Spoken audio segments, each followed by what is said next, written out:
the 2 Decades Too Late podcast, gang. I am Brad, hanging out with Josh. Terracotta pie, bitches. Yeah. If you know what we're talking about already, well done. Yeah, no kidding. Good on you. Yeah. Not only is that a 20-year-old reference, but damn. Obscure for then, even, one would argue. This is a podcast in which we rate and review an album that is turning 20 years old, mostly metal for whatever it's worth. Josh and I each give a rating of 1 to 5 to 4 different parameters for an individual maximum point total of 20 and a combined maximum point total of 40. And,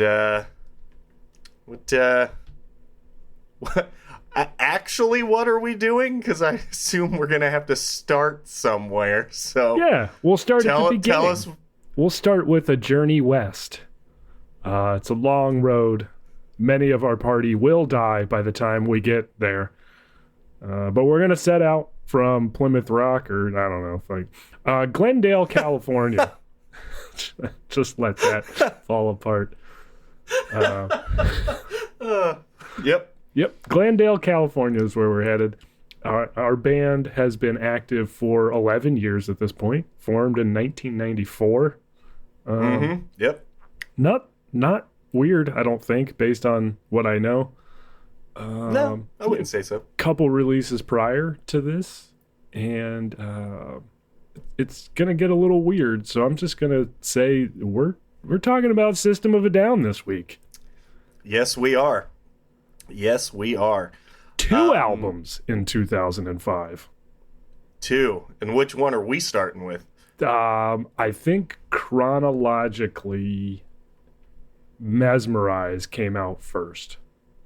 Okay. It did. Sick. It's a fact. I'm looking right at it. Yeah, I was going to say. All right, sick. Mesmerized by System of a Down. Released May 17th, 2005. Indeed. And big deal, System of a Down. I would say in general back then, and also I would probably confidently say for both of us specifically as well. Yeah. At least a little bit. Yeah. Yeah. Sugar was one of the first heavy songs that I was ever introduced to, and by you, I might add. Yeah. Yep. Nothing's changed the whole time. Nope. Which is good. Yeah, I was a huge fan. I can say, well, I won't probably say too much about it, but I think this is about where I started kind of veering off and not being as interested. Yeah. But up until then, man, it can't be overstated, really. Yeah. So their first release was in 1998, self-titled. Then Toxicity, which was absolutely gargantuanormous in 2001. Oh, my God. I mean, still, every single YouTube drummer is doing that song right now. Yes. It's still happening. It's still huge. Yeah, it's odd that it's still so big. 24 years old. And then, Steal This Album had some bangers on it in 2002. And then Mesmerize came out. And yeah, you could say it was probably where we were starting to okay, it's System of a Down. Yeah. We'll get into that. Yeah, we will. I believe. Yeah. But yeah, we're going into, and it's an interesting band in the way that the members have always been the same. So I can tell you that the band was at the time Serge Tankian on vocals, Darren Malakian, yeah, on vocals and guitar. I have opinions about that pretty hard. Chavo, I don't even know. Adagian? Yeah, why not? On bass, and then John Dolmayan on drums and percussion. Yeah, why not? And very much both. Very much both. They did have a former drummer prior to the first release from 94 to 97. Oh, yeah. But ever since they started doing stuff. Yeah. Same band. These guys. Still same band, technically. Yeah. It's technically still active, if you can believe the wiki. It was a listed hiatus, but yeah. We're going to talk about it sometime, so it might as well be now. I was absolutely floored when I had the realization that these were the 2 studio albums released by System of a Down. I could have sworn that they had been making music this entire 2 decades. Yep. They have, in fact, not. No, and that didn't hit me until you got that 0.5% thing, and I was in a very, very pissy, apparently, mood, which I still am, and I'm sorry ahead of time because I don't think it helped me anyway. But like when I started thinking about the devil's advocate argument at that, I was like, dude, they haven't done anything in 20 years. No, they released they've played a shows. single, I think. We start the album off here with Soldier Side. Intro. Yeah. I like it when a band calls an intro. I don't know why, but it is nice. It's nice. And well, I guess we'll talk about it. It's going to be hard not to talk about some crossover here. But so I always get them mixed up because I think one is the other one, but Hypnotize actually ends with a song called Soldier Side. Yep, for sure. Also, well, so track 2, BYOB, is, and to your point about some crossover, and we can bring it up on both, but on track 2, Dreaming on Hypnotize, they're really similar songs, BYOB, and like they start out with the same little hammer-on, pull-offy thing, and a blast beat as well, which is strange for them in general, let alone... Yeah. But, Bring Your Own Bomb is what BYOB stands for. Yeah, it's Everybody's almost going like to the party, have a real good time. Yeah, it's almost like every song is really, really on the nose with what they're talking about the whole time. And the ones that maybe... are. The ones that are not are just inane drivel. Yep. That's well said. Yeah. Well, I read which I have strong opinions about. Same. Well, I read the whole thing. Well, I don't want to skip around too much on the tracks, but like track 7, Violent Pornography, where he talks about disco. Did you read his quote that it has nothing to do with the song? And he just Same with fucking Danny and Lisa. That's like the through line of radio video. Old neighbors? Yeah. God, it's so stupid. I always thought I was missing a reference to Sweet Danny and Lisa. No. I was like, okay, what pop cultural reference is that we're taking a swing at? But no. Nope, he just lived by some people once. Yep. And then talked about it. He should have felt like the biggest asshole, which actually is the next album. Yeah. I will say that I actually like it better when they're being absurd for no reason, because the stuff that's on the nose is so on the nose that it's kind of exhausting for me. It is. I'm like... And coincidentally, that balance, I think all music kind of points to that as... Of course they do. Yeah, of course they do, yeah. As, like, it would be so preachy and hard to listen to if you didn't have this completely insane other bit to, like, really make the on-the-nose bits stand out and, like, oh, no, these guys are kind of talking about something serious here. Because the stuff that isn't, super isn't. Right, yeah. And for what it's worth, I have a problem with both sides of that, unfortunately. Yeah. It doesn't balance anything for me. It actually has the exact opposite effect, where it's like, okay, cool, that's too much. Oh, and that's too much. Just in a completely different way. Yeah. Awesome. I'm just going to go out on a limb and say, if you can use the word zany to describe your band, I may have a slight issue with your band. Just a little bit. Well, at times. Insofar as you're going to talk about, like, the political climate, like, right? Yeah. Yeah. But yeah. And how would we describe System of a Down from a genre standpoint? So Wiki lists this particular album as art rock, alternative metal, and nu metal.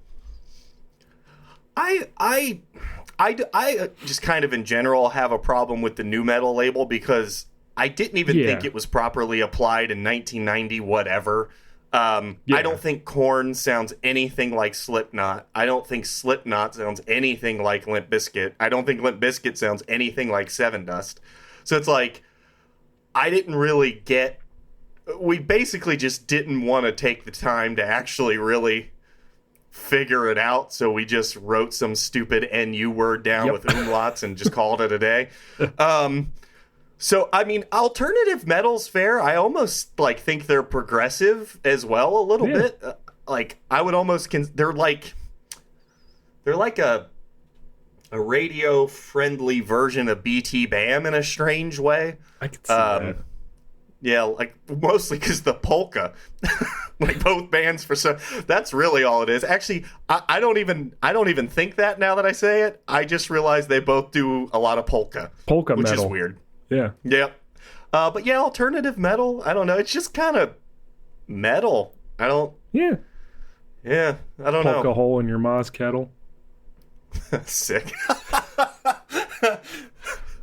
I don't know why that read like sexual to me for some reason. Oh yeah. You're gonna poke a hole right in her.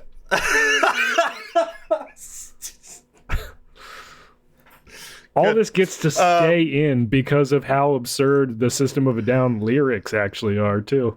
This is fantastic. Yeah, which I have a problem with some of those also. I don't know. So on track this 3, album, yeah, keep going. Well, we'll get there. But yeah, Ravenga at track 3. It's like Revenge Jenga. Man, that's the type of Jenga I want to play. Yeah, right. Fucking Vengeance Jenga. Just put pieces on somebody's floor in the middle of the night. Oh, that sucks. Man, that sucks. That hurt me somehow. Like a phantom pain from thoughts of Jenga pieces. We've got track 2, Sigaro. Track 4. Excuse me. The track Cool 4. Regulators. I saw 2 minutes, 11 seconds. Cigaros. Yeah. Which album is supposed to have Darren on vocals like more than the other? Is it this one or Hypnotize? I think Hypnotize. Okay, sounds good. I'll say it's too much either way. Just go ahead and I'm going to have an opinion about that too. Yep. And we've got track 5, Radio Video. Fantastic song. You know, Danny and Lisa. It is pretty good. Ode to Danny and Lisa. Also, it wasn't even really explained why that mattered.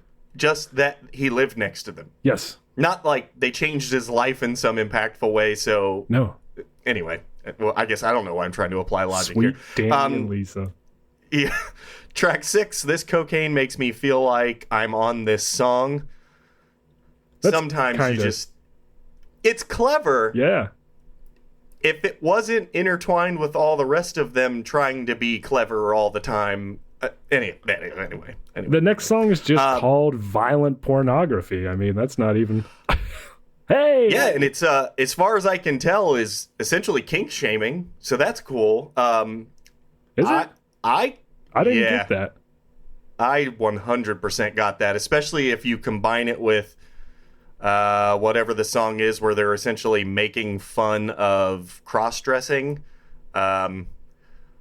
Me thinks they have a problem with certain things that... See, I think exactly the opposite. I ended up I assumed they had no problems band. with anything. Track 8, question! Exclamation mark. 5/8 timing at the beginning, by the way. That's fantastic. It's sick. Yeah. Sad Statue, track 9. You and me can all some go of my down in notes history. are so negative on here. I'm realizing I was really not in a good mood when I wrote my notes on this.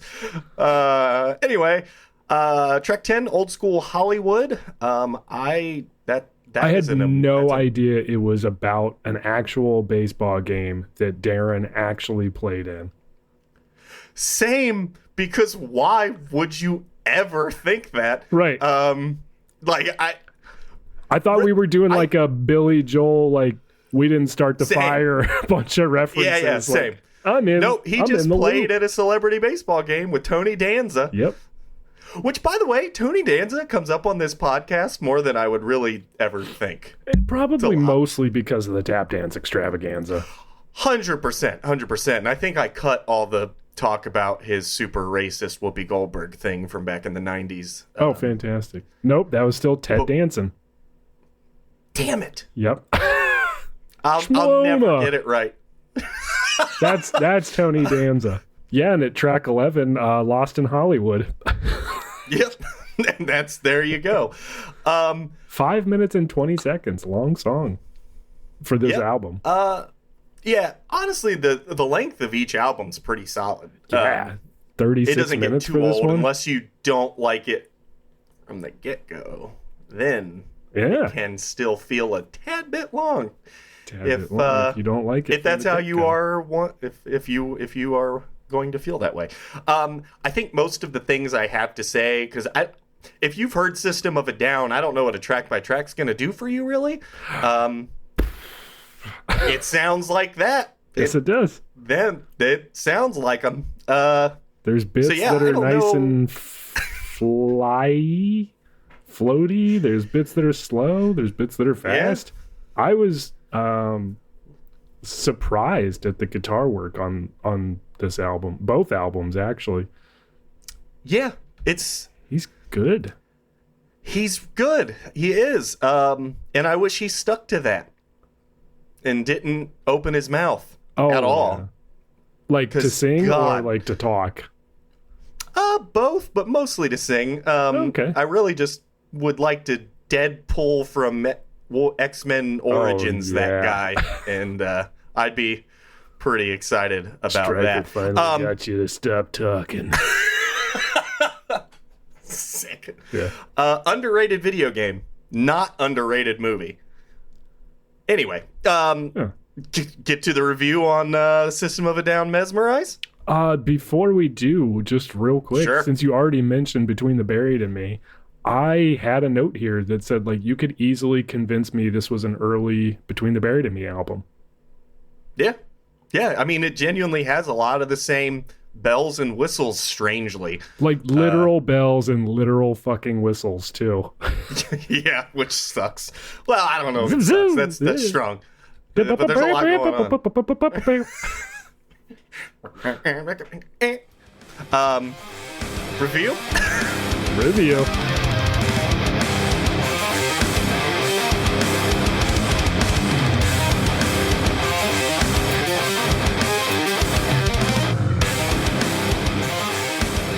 We are going to go ahead and review Mesmerize, not no past tense there, by System of a Down. And Josh, what did you think of the artwork for Mesmerize? I gave it a 5. I think it's really well done, and credit to Darren's dad, actually, Vartan Malakian, for doing the artwork on this. Yeah. No, I think it's super cool. I like the style of the face. I like the kind of reflection it's got going on. I like the Roman numerals in the clock in the middle of the forehead, and how in the reflection that's kind of like phases of the moon almost, with the pendulum swing. Yeah. And then I like the way the reflections kind of just bleed out into that blip down at the bottom. Text is super nice. It's really a well-composed album art that definitely goes with the album. Sick. Well, upside to this episode is it's not going to repeat. It's like the last couple where we seemingly agreed on everything, because I gave it a 2. I don't like the font at all. I think it's actually terrible and distracting from anything good going on. Damn. I actually had to talk myself out of a 1. Okay. Because I do like the art in the background. I do like that, but I think the Mesmerize font takes a big ol' shit on the rest of it, and I hate it. So, good. Good. 5 for you on Mesmerize, and 2 for me on the artwork for Mesmerize. Hell All yeah. right. That's interesting. We were in That's different something. places when we... Yeah, I had a bad week. And unfortunately, This week is when I took my notes for this. Even though I've been listening to it for a couple weeks now, on and off. I should have reviewed it yet last week. I think I would have been totally fine. Actually, that's maybe not true. I hate that font, but it takes me some getting. I look past it and then yeah, that's fair. Then it's fine. Yeah, Terracotta Pie, not this album. Yeah, true. Nope, different one. Yep, kind of. What did you think of the production on this? Well, I gave it a 3. Very because I think the guitar tone is fucking garbage. Really? I think it's awful. I think like their harsh tone is bad. It's super thin and tingy. I mean, it's helped a lot by the bass. The bass and the drums I love on this. I wish the kick drum was a little louder. It really only super comes through when he's doing double kicks, which he doesn't do often. No. But everything else on the kit sounds really, really good. I think the vocals are way too loud. I know that's obviously they're doing that on purpose because it's a vocal-led, band. So that's not. I'm not saying that I don't get why they chose that, but I don't personally like how loud the vocals are. So I gave it a 3. I had to talk myself out of a 2. For a band with never-ending funds and resources, I thought, I don't know how they picked such a bad guitar tone. I mean, it literally sounds like I'm playing through a Slinky or something. I think it's really, really bad. Playing through Jello. God, I laugh at that fucking video. Dude, it's so good. Oh, man, it's so good. So, yeah, 3, just because it's not really for me, I think, which is weird because the production is technically, like, good from it sounds full and everything is sitting where it should and all those things, but the vocal, don't like the choices. I just don't like the choices. Yeah. I'm sure it's exactly what they're shooting for, which I get. Which is why I didn't go any lower because I mean, objectively, it is good, right? As far as like who was handling it and all those things. But Rick Rubin on these? Speaking of which, Rick Rubin was handling it, and also Darren. Does Rick Rubin just hate good guitar tone? He must.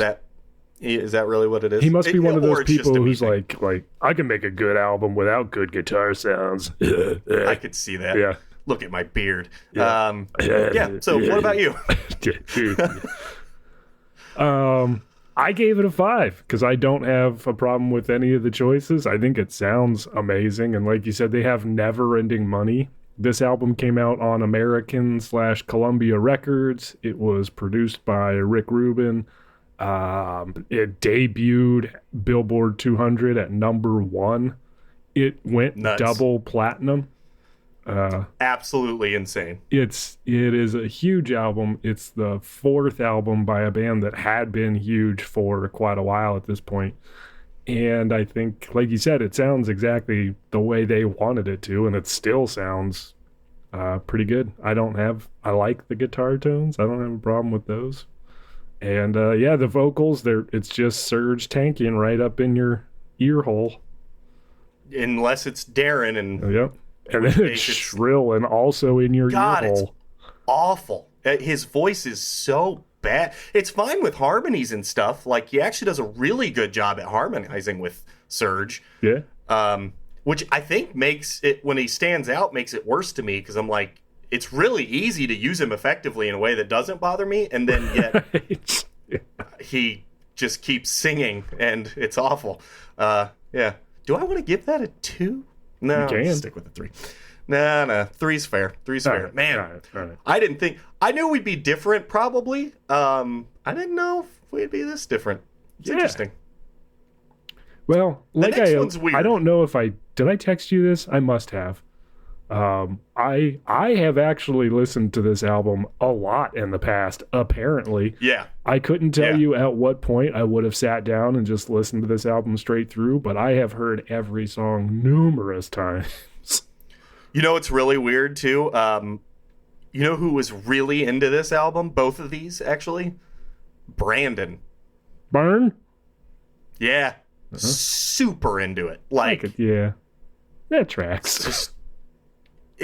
Yeah, I mean, I guess so. It's a strange thing for me to remember, though. But you're right. I remembered way more of this than I expected. Yeah. Like I must have given this a lot more time than I would have guessed. But so yeah, I'm with you in that boat. Weirdly. What? Well, in along that same vein, what was the impact at the time for you on this album? Are we separating impact at the time for System of a Down? Yes. Okay, good. Okay. Yes, we are. Good. Okay, sick. Well, what did you land on? I landed on a 3. Okay. Mostly because, like you said, like this is around the time you started to kind of veer off of System of a Down in general, but BYOB's on this, and that song was huge, especially for our rock band days. So much fun. So yeah, there was still a single or two that we could get into, and wanted to do some fun drum stuff, like dance beats and crap. Throw that in. Yeah. Man, well, you talked me up on one. Yes! I went from a 2 to a 3, so yes. I will give it a 3 as well. And yeah, it was still System of a Down. Yeah, for sure. And I will say, I had to go back and listen to older albums, specifically like the eponymous release, the first one, eponymous. Nice. Hippo-eponymous. Hippo, yeah. Great. And then Toxicity for me is strangely not like one of my ones. It's Steal This Album is like... It's the first and the Steal This Album. Those are my two main System of a Down albums for some reason. But I do still like them very much. I felt actually bad with the way I landed on a lot of these scores, if I'm being honest. But okay, yeah, I will land on a 3 for that as well. I want to shimmy, shimmy, shimmy through wake up down. Yeah. Who doesn't though? Exactly. What are we talking about? Well. I'll go first on the enjoyed listening today, and I'm giving it a 2. That's better than I expected. Yeah, it's a 1, but like every once in a while, I'm like, oh, okay, all right. But mostly, I didn't find a lot to like. All right. It's really cool for a minute because I'm like, hell yeah, I love dance beats and I love weird like fusion, and then it's like, oh, but you're just gonna keep doing that? Okay, well. Cool. Yeah. So yeah, landed on a 2. How much did you enjoy listening to this today? I gave it a 4. I still had a lot of fun. I don't care to know what people do personally, and I don't pay attention to media at all. You shouldn't. So you shouldn't. I've not heard anything from these guys in 20 years. So like dust off this album, and then like I said, I did not realize I had listened to it, so I was like, oh yeah, this song. Yeah. Sick. All right. Yeah. Well, this is interesting. So we've got a 17 from you, Josh, for Mesmerize by SOAD, and 10 from me. 10.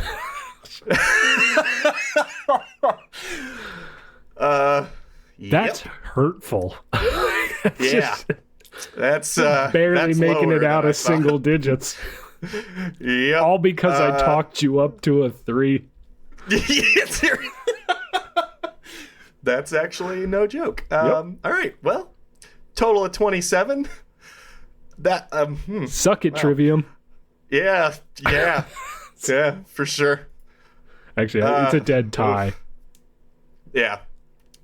Well, wild to think about. I did not see that coming, I'm not going to lie. Even with me knowing that I was taking it particularly hard, I didn't expect that, I must say. All right, but at this point, we will pick our favorite songs off of Mesmerize by System of a Down, and we will add them to our TDTL Favorites 05 playlist on Spotify. We will. In theory, I will remember to do that. And Josh, what was your favorite song on the album? My favorite song was Question! ! Are we doing 3 with BYOB? I don't think so. It's been 20 years. People know what that song is. Perfect. Okay, cool. Well, that gives me a really easy out then. And I will pick BYOB. There you go. It's my favorite song. Fantastic. I'm glad I didn't have to pick another one, if I'm being really honest. Yeah. What would you have done? This cocaine makes me feel like I'm on this song. Nice. Was my backup. It's mostly because Darren's not heavily on it. All right. Well, sick. We got track 2 and track 8 being added to the playlist. Yeah. And you can check us out on Instagram if you'd like at TDTL_podcast. Yeah. Yeah. I guess with that. Yeah. He's been Brad, I've been Josh, and we've been 2 decades too late.